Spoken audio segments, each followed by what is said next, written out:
Family, like, how are they doing this? I know Joe decided not to run in 2016, but what if he ran in the future? Aren't they taking political risk or headline risk? I remember looking at Jim Biden and saying, how are you guys getting away with this? Like, aren't you concerned? And he looked at me and he laughed a little bit and said, plausible deniability. How are you guys doing this? Aren't you concerned that you're going to put your brother's, future presidential campaign at risk? The Chinese, the stuff that you guys have been doing already in 2015 and 2016 around the world.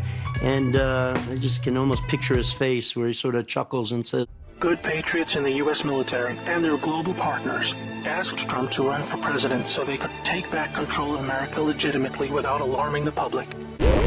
Trump was a good choice, obviously, because he overcame the voter fraud and won. But he was a patriot, and he was loved and admired by the public. He was not interested in joining the cabal, because they hated America, and he did not agree with them on that point. As soon as he showed interest in taking power, he activated their media assets to viciously turn on him. That's when we saw the sudden hatred emerge. Even when he won, the cabal still had no idea what he was a part of, and the sophisticated plan that was about to unfold against them. Shocked at their loss, they mobilized their full arsenal of intelligence, media, money, and technology to try and take back power. Their people at the top of the DOJ and FBI then put together a plan to frame Trump and have him impeached. This is where we come back to the NSA again. All messages were stored and could be used to expose this plot and prevent Trump's overthrow. An entire book will be written about the first 2 years of Trump's presidency.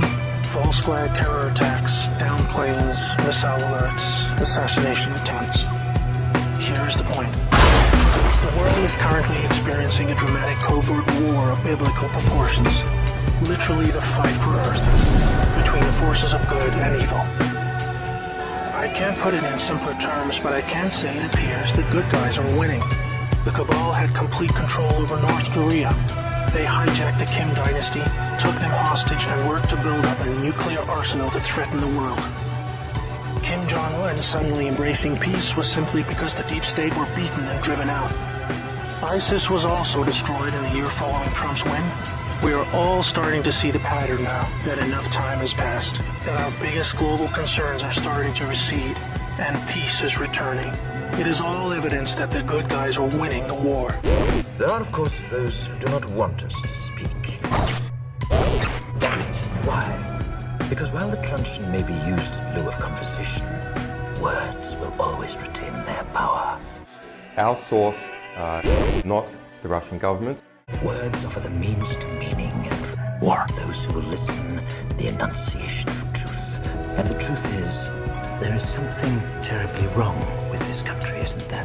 Or that he's trying to undermine the media. War.